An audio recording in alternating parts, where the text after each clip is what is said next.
houses in Detroit and my $1 car that I got. There you go. Jeff, thank you so much, Jeff Flock. Thanks, David. Well, speaking of cars, auto racing may not immediately spring to mind when you think about going green, but the Michigan International Speedway is working to change that. Joining us trackside from Brooklyn, Michigan, is International Speedway President Roger Curtis. Roger, thank you so much for being here. What exactly are you doing? Thank you. What exactly are you doing to go green, so to speak? It's got to be more than just recycling. Oh yeah, that's the low-hanging fruit and an easy start, and we have done that. But there's a lot more to what we're doing here. We've got over 200 acres of wetlands that we intend on conserving. We're the first sports venue in the state of Michigan who's joined with the Department of Environmental Quality here in Michigan to really take a hard look at energy reduction, pollution prevention. It's a voluntary program, but very serious. And then I think ultimately our goal here within the next 10 to 12 months is to actually have wind and solar on property to help offset the electrical usage. Well, you're going to be full up this weekend with the 3M Performance 300 on Sunday, but do the fans really care about any of this? Oh, I think they do. I mean, it started last year with the Carfax 250 going carbon neutral. I think that was the first event in the world, to my knowledge, that got rid of its carbon footprint for a motorsports event. And the fans really do care. It started with the recycling, and I think, to me, it makes all the sense in the world, because if you go back in time to the time of Teddy Roosevelt, John Muir, the original environmentalist, they had the same values that NASCAR fans do. They love the outdoors, they respect the outdoors, the huntermen, fishermen.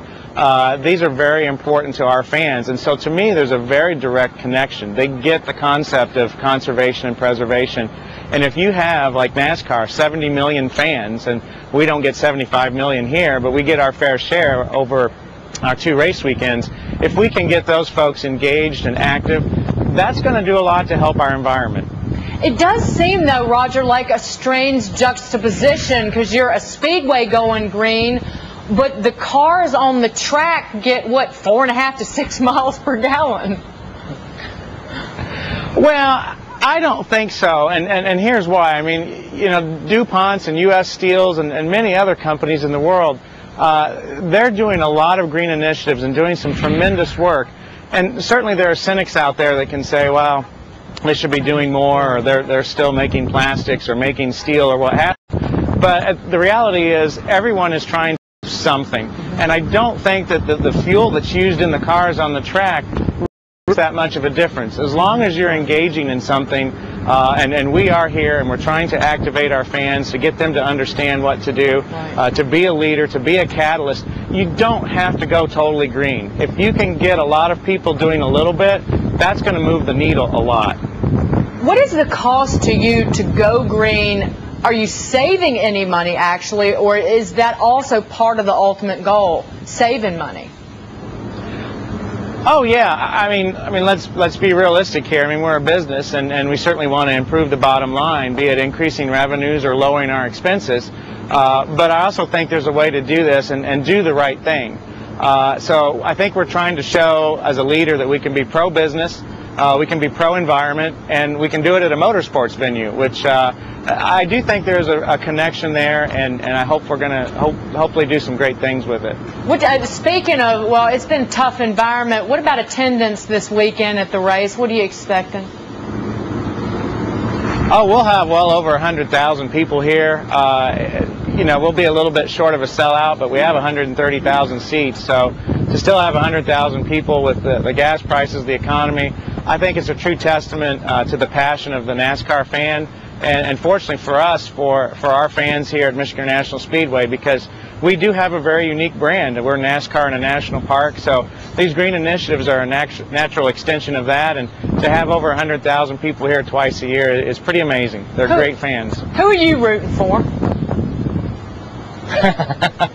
All 43 of them. No, come on. I have to remain you can't give me one or 2 names. And just so you know, I grew up in Virginia, close to some NASCAR drivers. But well, junior wins, it's good sport. But there's a lot of great guys here. Jack Roush does well here with Carl Edwards and his drivers, and Jimmy Johnson's been coming on. Kyle Busch is strong. I think Tony Stewart Day is coming Sunday, though, to tell you the truth. Good man. Roger, what about, so you talked about attendance. Are fans spending less at the track, or is spending, you expect it to hold steady? I think it's holding steady, and most certainly in June when we had the 3M Performance 400, or the LifeLock 400, excuse me, getting my races mixed up. When Junior won, the spending went way up. They stayed after the race and bought a lot of souvenirs, T-shirts, so we're finding that that's staying. The fans that are coming out are still spending a lot of money. They're still staying an average. The campers, we have 8,800 campsites. They're staying a long time, an average of 5 nights. So this is a vacation. We're very blessed at Michigan National Speedway to not just be a race, but a real event for race fans. Roger, thank you so much for being here. Speedway President Roger Curtis at the Michigan International Speedway. Hope the weather's good for you and all the fans. It's going to be great. Okay. Wish I was there. Thank you so much, Roger. With banks shoring up their financial positions and pulling back on making loans, entrepreneurs are having